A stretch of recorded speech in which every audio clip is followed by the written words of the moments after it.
What up, y'all? Just in the shed this morning, this Thursday morning. It's better if I keep a big jug of water in here so I don't have to keep throwing away little plastic bottles. But I am live. Let's see. Yeah. So how's everybody doing? How's everything going? I'm live here in multiple places.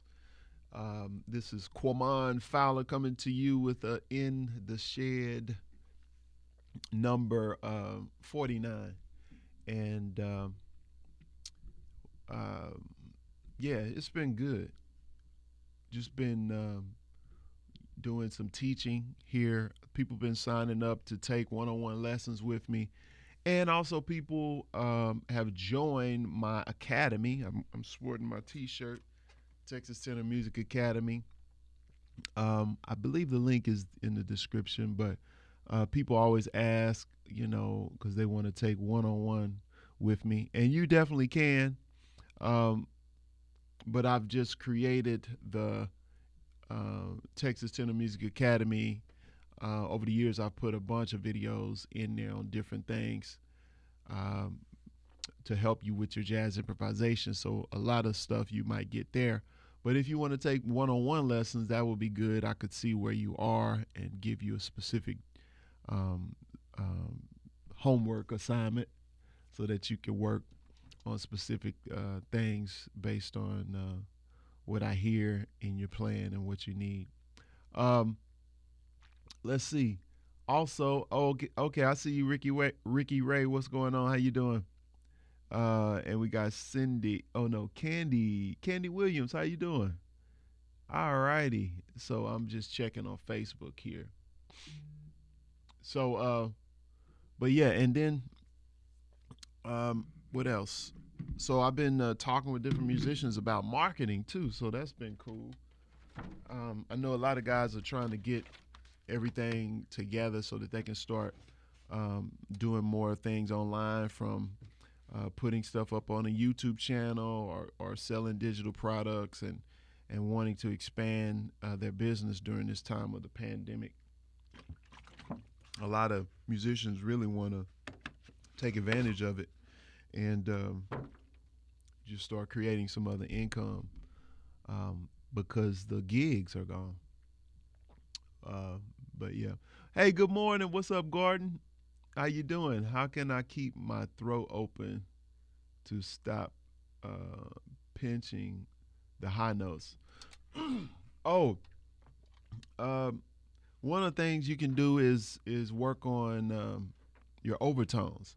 I was just going over this with another student, and she never worked on this. So, and a lot of times, people who do a lot of artissimo or play an artissimo, you'll hear them growl. So that's an option too. So let me show you. If you work on your overtones, you just need to feel it. You just need to know what it feels like to get the pitch. And what I mean by that, it's a movement in your throat or the cavity of your mouth when you change your pitch when we're doing overtones. So if I play a low B flat, you know, I'm used to my mouth being embouchure, airstream, and all of those things um, being at a certain what do you call it? Being a certain way in order to get that sound. But if I want to hit the overtone, I change something. So it's like I kind of, I guess, closed some more, or like even a shape inside of my mouth to get it to, and I'm not pressing the octave key. And that's an octave. Now I can do that octave in a fifth. That's F or E flat concert. So that's a different shape. So I'm tighter, and so I can go.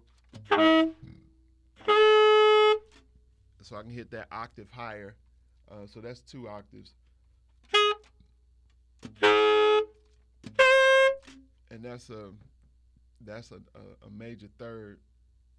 That's D, but it's two octaves and a third. So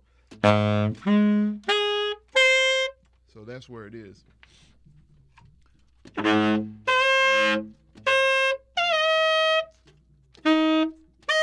So that's the E flat concert, or F, and that's the flat seven in the altissimo register. So I'm actually fingering that high G sharp. I say G sharp on tenor. I'm fingering that high G sharp, but then I'm gonna play low B flat. So I had to check myself, just to see. I have to work harder if I'm gonna play it from the B flat fingering. But I got it in my ear, so I can make the adjustment with my mouth. So it's a matter of making the adjustment. You can hear the pitch, but then you have to just get your embouchure to match where you need to be physically to get what you're hearing audibly. So it's kind of like so you might make different shapes on the inside to shape the air, and even tighten up more when you get higher.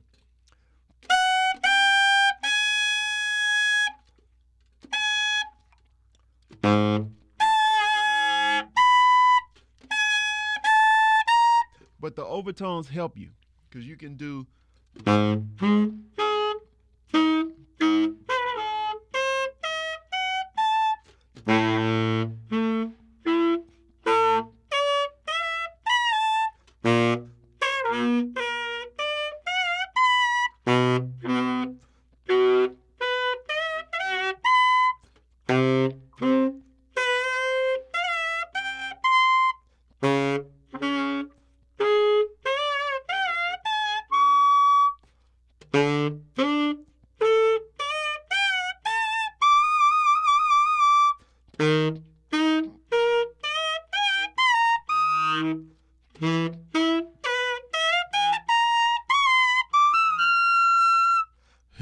So the higher I get, it gets a lot more challenging. But the more you do it, it's just a matter of getting your embouchure used to how tight you need to be to get it out. But it's certain fingers you have to learn that will make it open up a lot more, and it won't be as hard. All right, so once I get up to my altissimo register, that G, you can play G like this, or you can play G 1, 3, and 3. So it just depends. Some instruments are harder to play than others. So when I get on my Mark 6 to play that high G, I gotta work a lot harder. So I play 1, 3, and 3 instead. So all of those are popping. One overtone when I hit that high B, I'm playing D, palm key, and I'm playing B as well. So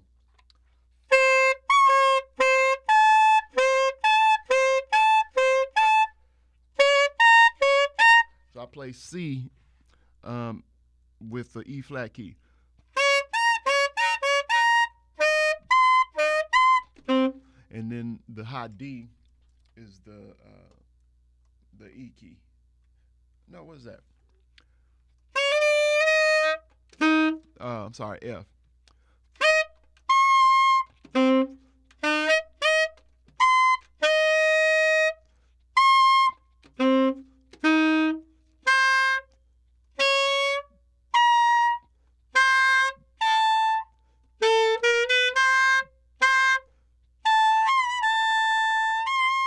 Check that out. I'm missing it, but that gets another altissimo key. That's B. I'm sorry, it's a D key, a D palm key, but I'm getting a B,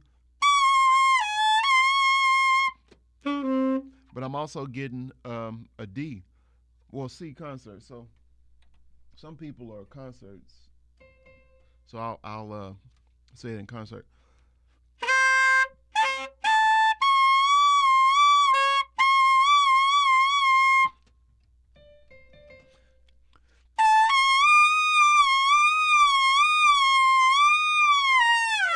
So I can bend that one a little bit. But if I want to hit D right on, I'll hit it by playing the F palm keys, and then I'll hit this top palm key in my right hand.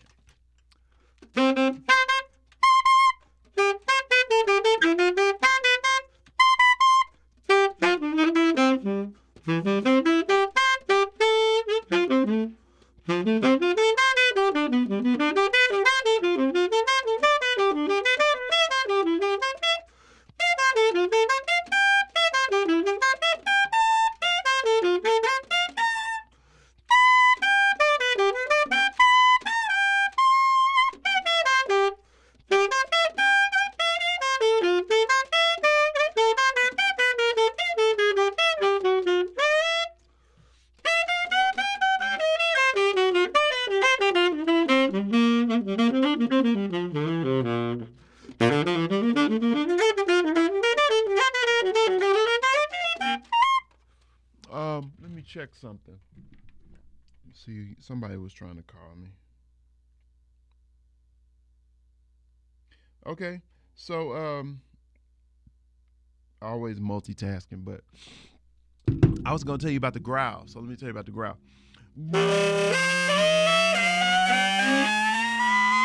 So that helps out too.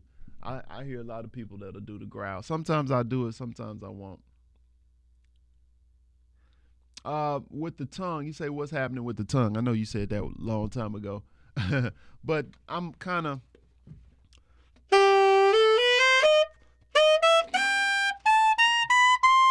It's not really the tongue. I'm not doing anything.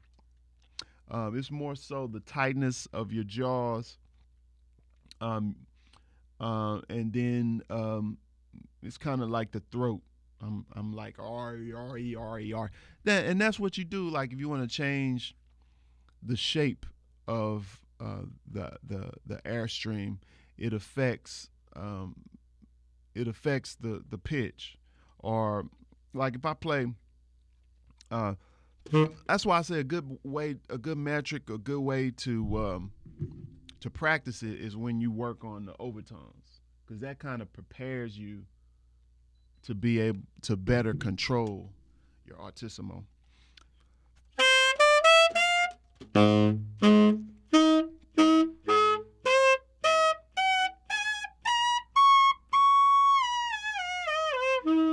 So it's more so.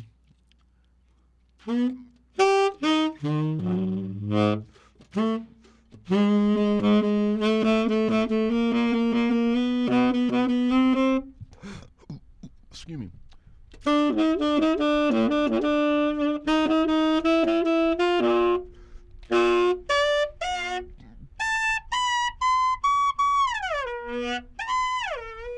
Okay, it is changing. So I'm going yor. So that's what it's doing. My tongue is kind of moving back and forth.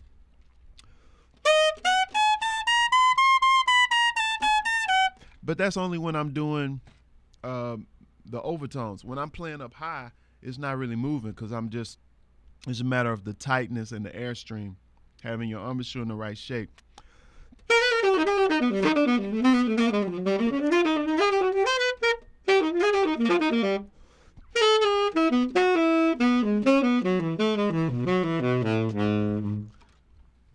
Yeah. Had to turn the AC on so you might hear the wind blowing up against the air blowing up against the microphone. All right, y'all. How's everything? I'm looking here on Facebook. Uh, so if you do say anything, I'll be able to see you. All right.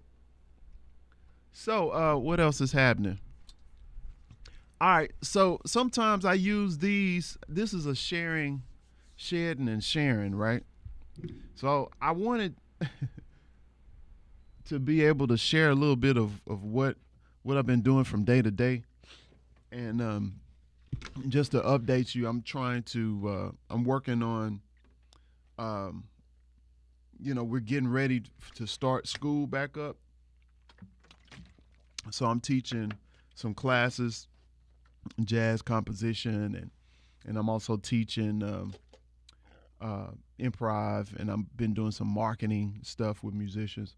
Um, and I'm working on getting a property rented out or sold. I got to make some repairs, and I'm managing that remotely because it's out of state. It's in Cleveland, Ohio. Um, so yeah, I'm working on that, and so I'm wearing different hats, and I'm trying to make sure I continue to go live here on Facebook and YouTube. If you're watching on YouTube, there.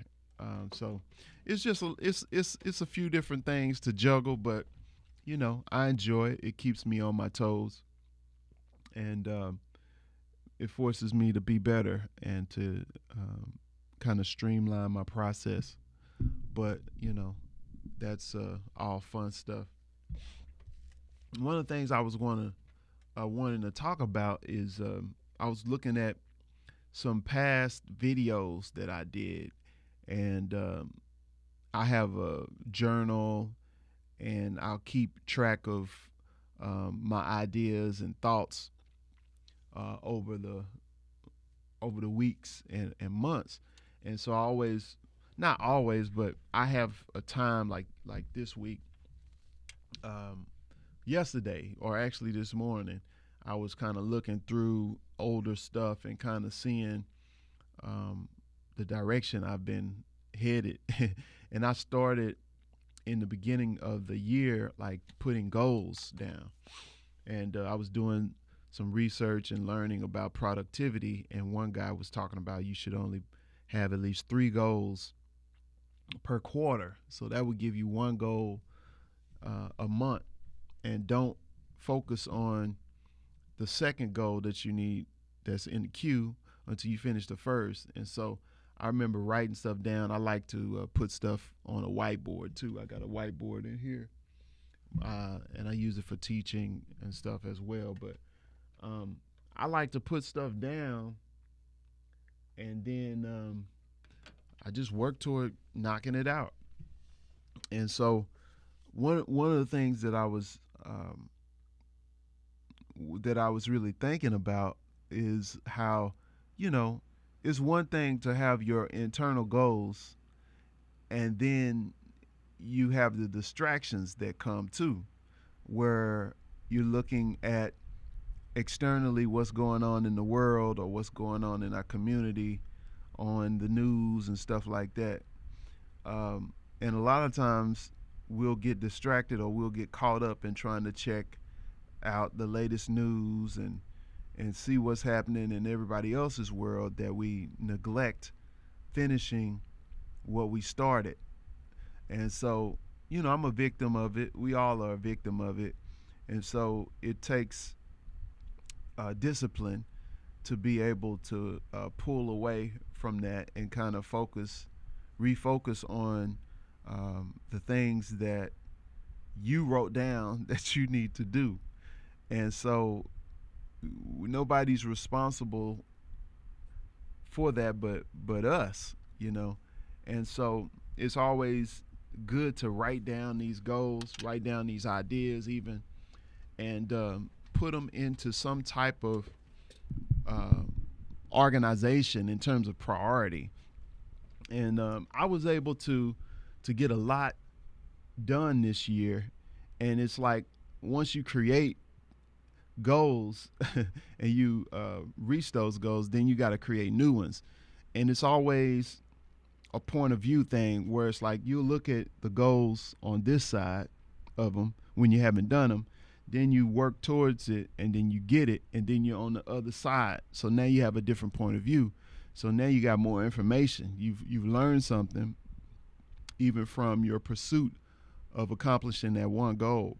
And so now you have all of these other options, and even new things that you didn't even think about, or you wasn't even aware of before you ended up completing that goal. And so at that point, you have to assess and then figure out how you're going to move forward from there. And I think that's what I was facing here, going into um, let's say June, July, and going into August. So this is August. So what happened for me? I was working on putting out new tracks. I put out earlier on "Waiting for You."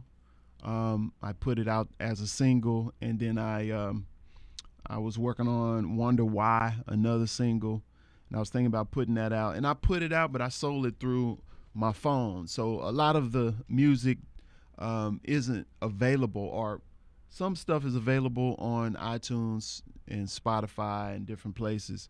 But I was wanting to try to sell the music like through my app or through my phone. So I did that. And you can find some of this stuff too on my website, QuamonFowler.com. And so I did that, and then I was inspired to start working on collaboration videos. So I did a collaboration video for "In His Presence," and I released that last month. And so I was able to do that, and I recorded another one. So we actually recorded in the studio. We got like probably like six songs, just two of mine, and then I did four of another friend's, and we need to work on that. I got to revisit that and work on that. And so from there, in July, really, I was pushing and promoting my song, my single, but I was also trying to get a property rented. I had to do some repairs. So some of you all might have seen me post some stuff on Facebook. I don't post a lot of the real estate pictures and videos and stuff on YouTube, but from time to time, I'll post stuff up on Facebook. And so I ended up getting some remodeling done on a property, and was able to rent it out. So the cool thing about it, the previous tenant was out by the first week of July, and I was able to get a tenant in there the end of July. The 31st was a Friday, so I was able to do that. And it was awesome, because it was on a program, so I don't have to worry about not getting my rent. So that's really helpful.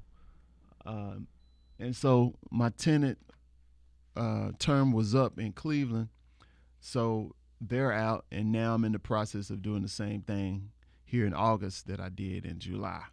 But I got to make sure that I continue to be consistent with my videos and publishing and stuff, um, and my music business. So I got to manage that as well, because when one income source is needs attention, you got to focus on that, to get it working and up and going, so I can get back to the primary source. So it's it's different things that I'm doing, different hats that I wear. I got the real estate investor or the real estate business, and then I have my Texas Tenor Music, which is my music business, and then I have the other entities, the music, uh, the colleges that I work for, and I have to teach through those.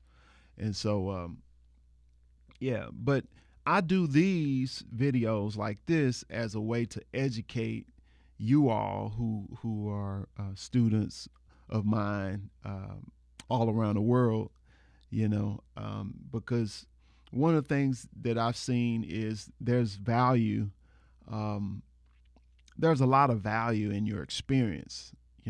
We have our particular niches and our particular careers or focuses that people know us by, because for years and years I focused on music performance and saxophone. But um, I've always been a teacher and always been one to want to help and share and inspire others in areas, not just musically, but just, in general in life, because there's principles that helped me to become a good saxophone player, that are principles that I apply to me being, a good man, a good father, a good husband, and those things. And so that kind of bleeds into the inspiration of creating the Christian Musician book. I did that in 2015, and I have an audio book of it now, so you can check that out. Oh, do I have a link? I'll see if I can put this link up. One of the things you can do, you can go to Amazon and look it up. Just look up look up the Christian Musician Quamon Fowler. Put in my name, or you can just send me a message to my phone, 817-242-2732, 817-242-2732, and just send me a text, #book, and you'll get a link to it. But yeah, it's in Audible. And, I need to write more. I need to do another book, really. And I wanted to transition into addressing how, to think financially and like business wise, because I think a lot of musicians, we tend to focus so much on playing and sounding better and being able to express ourselves better over songs. And the creative process is extensive, it's consuming, takes up a lot of mental real estate. It's fun, it's therapeutic, and all of that. But at the same time, you have to step back and you have to look from the outside in and have more of an overview of yourself, and really see yourself as having one asset, or that being an aspect of yourself and not the total package of who you are. So when I learned how to separate uh, the different aspects of myself or the assets that I had to offer, then I was able to move forward better um, with within business and entrepreneurship. So I did some reading of different books. I did some pay for courses on marketing, and then tried some of the things that I learned, and also talked to a lot of musicians and got feedback and some perspective from them. And I started creating new products and services and things like that.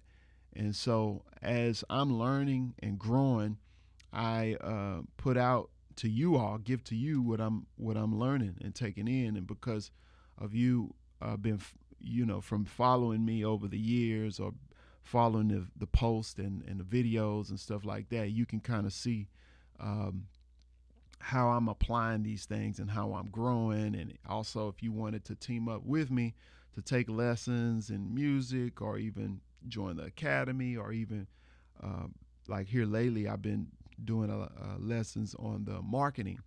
And I'm seeing that as I'm shifting and growing, people notice that. And so what happens is, the musicians who were just focusing on learning how to play, or they might have gotten better and they might be at a position where they're ready to do a song, or put a song out, or put out a EP, or put out a whole length CD.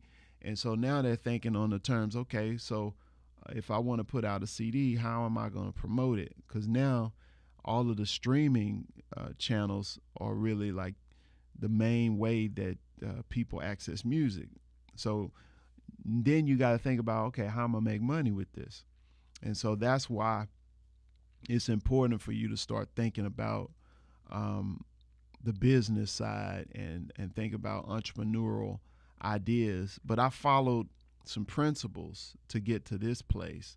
I initially focused on just playing and bettering myself on the saxophone. And I was just focused and disciplined to practice. And I wanted to put out albums. So I put out my first CD at 19, and I kept doing stuff. So I have 7 now, and I have new stuff that I want to release. But the industry has changed. And so I had to shift along with the changes, and I started focusing on creating revenue from videos, from my membership site, and even through YouTube.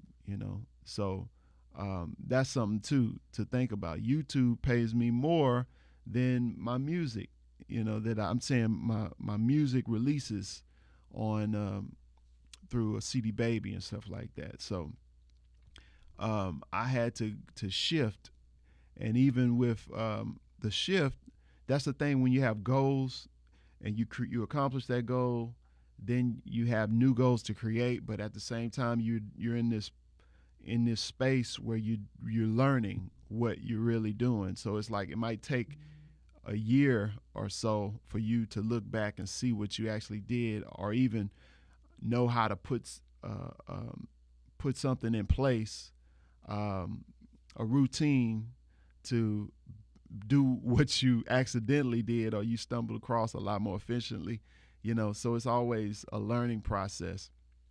But it's fun. I like the journey, because what's happening is the same creativity that I put into my music, songwriting, and improvisation now is being transferred into my business. And so that's why I was saying it's really good if you see yourself from a bigger perspective, and not just as one who has one aspect as an aspect. I mean, as a asset. That's what I was wanting to say. So if you playing music, that's just one asset.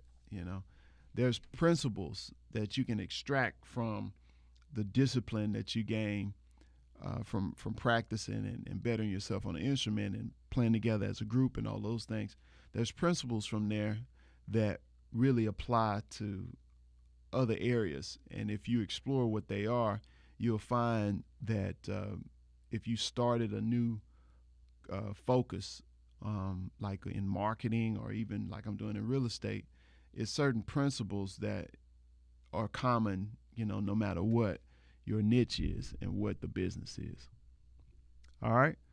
There's only so much time in a day. How do you do all these things and maintain a family? Man, that's a great question. I know you posted it a while back. It's a delay, but I was just wanting to finish my thought. Um, how do I do all those things and maintain a family? So, um, man, it's just a matter. I like apps. Um, I mean, when it comes to the business, I teach for a couple colleges, and then I do my stuff online, and then I have to facilitate some deals and stuff like that. But it's really, you have to have tools, man. It's no way you can do manage these different things if you don't know, if you're not savvy. So I would say a lot of what I do, like I have apps that help me. I keep Evernote. I have my soft to my computer, and I have it on my need to do. But then I have virtual assistants too. So my virtual assistants, how many do I have? One, two, three, four, five. So I got a graphic designer.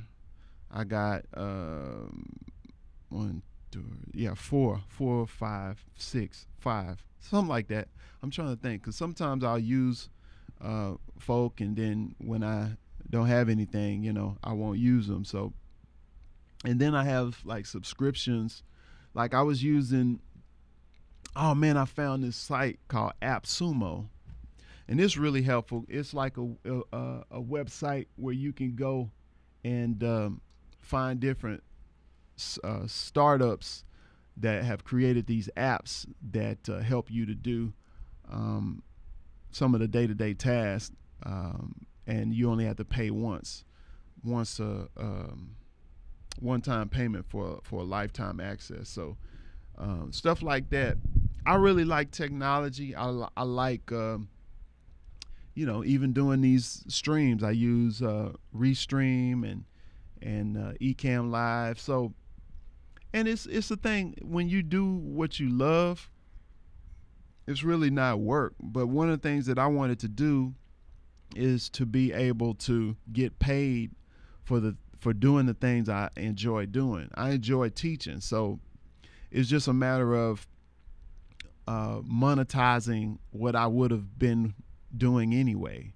So I mean, that was kind of how Jazz Webshed in 2009, really how it came about. I wanted to get paid for practicing, and I wanted to encourage other musicians to that they could do the same thing. So I was figuring, if I'm gonna be spending all this time practicing, then I need to get paid for it. And so out of that really came more opportunity, and I was always reading material about entrepreneurship. I read Robert Kiyosaki's Rich Dad Poor Dad, and the four quadrant, the cash flow quadrant.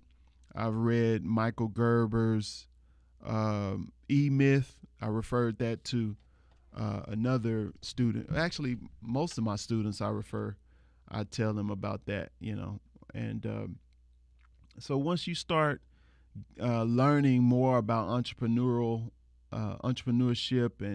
and delegation, then you learn how to operate more efficiently. And so, one of the things you get from Robert Kiyosaki, the whole mindset of rich dad and poor dad. You can be an employee and work for somebody, or you can become self-employed and have you can work for yourself, but also you can be an investor, and you can invest into businesses that work for you, and then you can become a owner, where you have businesses that work for you. So you own businesses that work for you, like a franchise or something like that. You own a system. And so once I started learning about these things, these concepts, and you know how it is when you're a creative artist, you think about all these ideas, but you got to facilitate them, and that's the thing that you get. That's what you learn from E-Myth. with Mike Gerber. You have three different hats where you have the the technician, which is the one who does the work.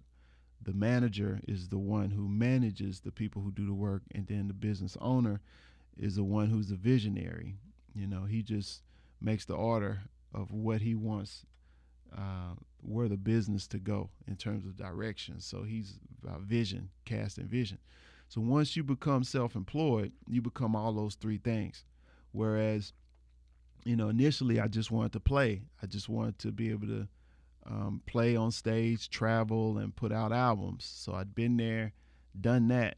And so you graduate and get to the next step where you become a manager. So basically, you got to manage your time, got to manage your gigs, you got to manage other band members. You got to do contracts, and then you got to think about the direction of where you're going, what do you want to do, what's your goals, and all of those things. You wear all those three hats.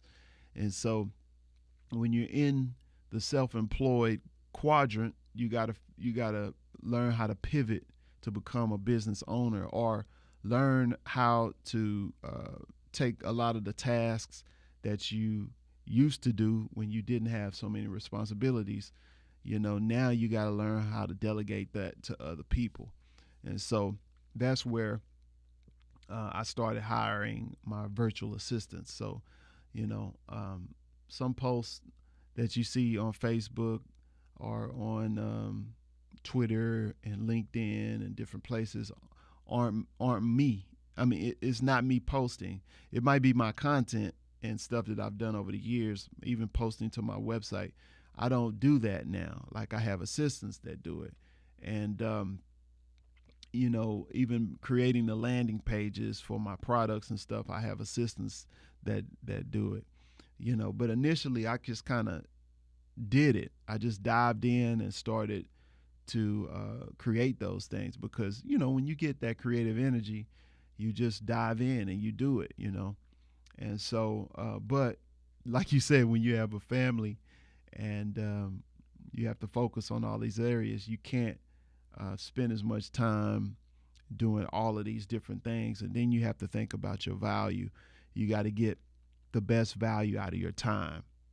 And so I learned from somewhere, it said that you should always focus on doing the things that only you can do. You shouldn't spend a lot of time doing things that somebody else can do. So that's the thing. You have to learn to well, first of all, you got to assess what it is that you're doing, what it is that you need to do in order to meet a certain income goal, and then you need to delegate certain tasks to others who can do it. So even like editing video, you're absolutely right. Like, how do I edit these videos? See, that's been the thing. Because if you get somebody to edit, they got to know how to do it. They got to understand your system, and it can be expensive. Plus, it's a specific area, so you got to have people who know how to work certain software like Adobe Premiere or Final Cut Pro or whatever. But I specifically use ScreenFlow. It's a software by Telestream, and if I'm used to it and I can zip through things, I don't have a lot of fancy transitions and all of that, or intros, but I just get right to the point. I just do it. It's manageable. But yeah, editing is tedious. And with these collaboration videos, I took the time to edit them, but I liked it. And even here lately, I started going ahead and mixing and mastering my stuff. So this year, I adopted that. So, but when you're doing stuff that you love to do and you're doing stuff that's different, that challenges you, it's good for your brain anyway. It's good for boosting your energy and excitement. So that's always needed. And then, it is certain areas that I need to streamline and get somebody else to do, but it's going to take me to pay them a certain amount. So that means I really got to be focusing on the things that bring more value, because as soon as I delegate it to somebody else to do, that's going to cost me. So it's like I have to increase my productivity. So I kind of got slowed down, with my podcast, because I've been doing all of these things. But this is kind of acting like a podcast. I could definitely split this up and put it onto my podcast, and I believe I will. I'll put a title on it.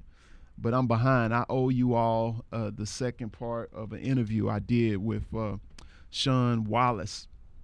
I owe you part two if you've been following the Productive Q podcast. So I got to put that up, and then I'll add another podcast after that. Usually I'll try this one. I'll put this one in there. So I mean, but it's all good. It's all fun. It's all value add. Excuse me. It's a value add to you all. And then it's value from the standpoint of bringing in more business, more mentors. I'm sorry, more mentees, more students, and all that good stuff. So it's fun, That's what it's about: getting paid, doing what you enjoy doing, right?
And mind you, I'm not fixing these houses. That these rental properties, I just have different people who I can call on to get the work done. And of course, I have to do research and make sure it's the best thing to do at that particular time. So it is a learning curve getting into real estate. But once again, where you don't have time, you have to pay for or take the time to learn. I have this thing I talk about called work time and money. So wherever you don't have, whatever you don't have, you gotta switch them around and make sure you put the right thing in place in order to get work done or get things done. So for instance, work time and money. So if you don't have the time, then you got to pay somebody to do the work. If you don't have the money, then you got to take the time and do the work. If you don't know how to do the work, you can pay somebody. Or if you can do the work, you can save money by just doing it yourself. But you always got to think about those three things. And either way, you can always move forward. So if you get into those spots, like I don't know how to deal with electrical work, I don't know how to fix certain things, or don't want to fix certain things with plumbing or handyman stuff. I'm just not. My daddy was that, but I didn't get that.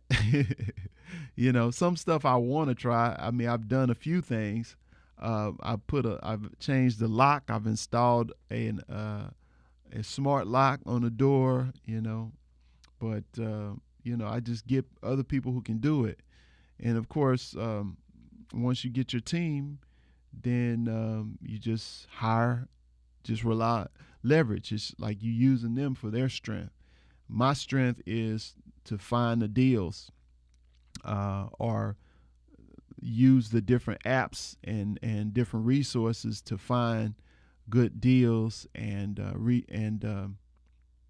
then acquire the deal, and then I can assign my team to do the work and stuff. Um, and it's all about relationships too. Once you get into the business, you learn more resources from the people who you talk to and network with. So I'm in different groups on Facebook for real estate. I'm in different groups for marketing.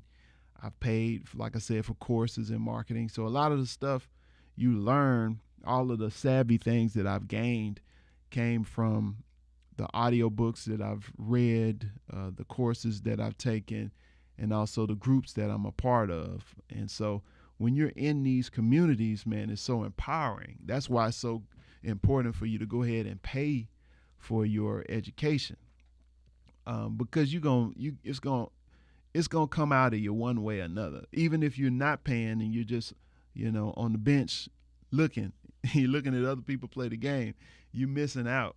You're missing out because as soon as you pay for some premium content, it just unlocks so many possibilities, and you don't know what you don't know, and so once you know, then you say, man, why didn't I do this sooner? I could have been doing this, earlier on, but you just didn't know. Even when I started investing into gold and silver, the longer you wait, the higher the price is going to be. Whereas if you would have gotten in earlier, you would have been sitting in a better place even right now.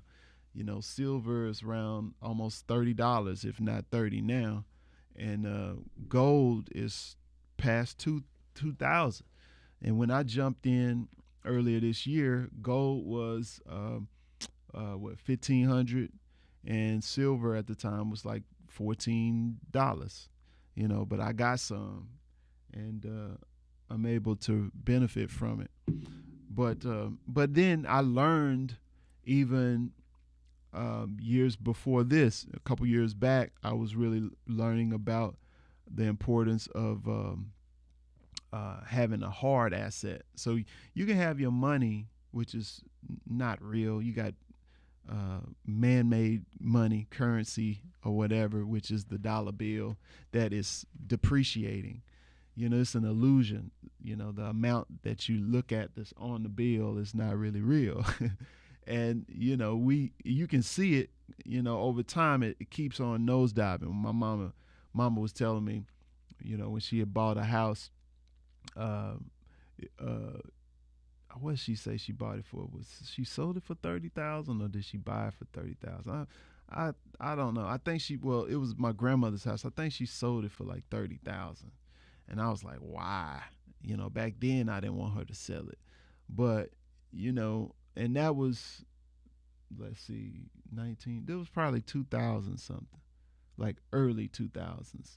My grandmother passed away in 95 or so, and then so like she must have sold a house like in 2000 something, early 2000s, for like 30. And now I'm sure that same price, that same house is like close, might be worth 150 or so, or yeah, in that area, probably, yeah, around there. And then even our house I bought in 2012 was 88,000, and now it's past 200. So when I started really understanding how, once you transfer your paper money into a hard asset, it's a better, you get a better return. So if you have a property, real estate, you know, most often it appreciates in value. And if you're gonna have rental property, you got the appreciation, and then you also have the rent that can be consistent. So I started transferring mutual funds and stocks and stuff and REITs, um, and index funds into real estate, and here recently gold and silver. Because it's a hard asset. It's a physical thing. Like this house is a physical thing. The gold and silver is physical. It's not. You're not just looking at numbers that can be manipulated on the screen. So Wall Street, when they want to pull out however much they want to pull out, they just do it. Like everything crashed earlier this year, and now things are bouncing back. But at the same time, during that crash, the gold and silver was just climbing, so it's more consistent. And but yeah, you got to learn that stuff. You got to learn that stuff from hooking up with somebody or paying for an audiobook, or even as you watch these streams. You're learning from having from checking out these streams. And most of the stuff you're not going to get through the main channels. Like they're not going to share with you the real stuff through certain popular outlets. So you gotta be connected into those premium places, those channels, so that you can get the information, the right information. The stuff that you really need, that's going to help you. All right, so that's it. This was a real shedding and sharing session. This was good.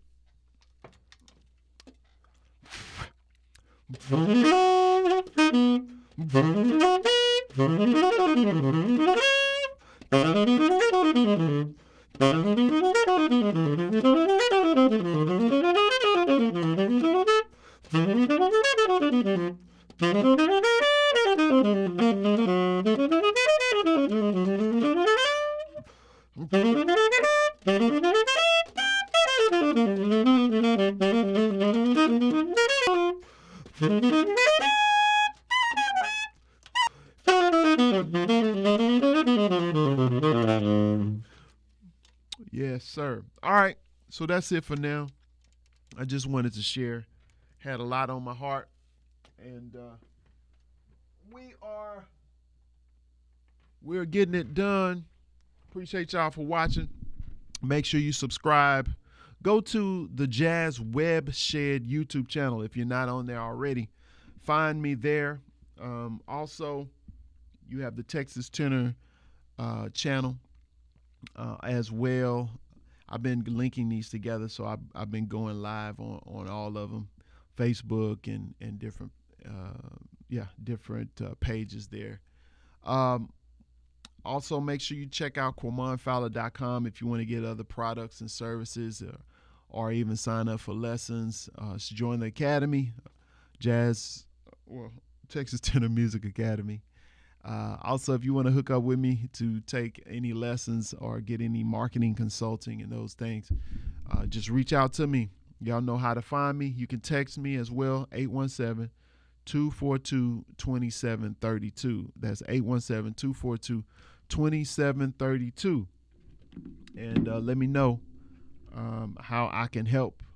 All right. Appreciate y'all for watching. Make sure you subscribe. Remember to subscribe and share it and tell your friends, all that good stuff. This is how I support the family, from you sharing and also buying any products, services, and all of that kind of stuff. No problem. Thank you. Have a great day. Yes, sir. Appreciate you. Akiki. Sorry about that. I know you're from Africa, from Nigeria. I get a lot of folk from Nigeria. I just talked with another guy from Nigeria yesterday, saxophonist that was reaching out about lessons and stuff. All right. Well, I appreciate y'all. We'll see you next go around. Peace.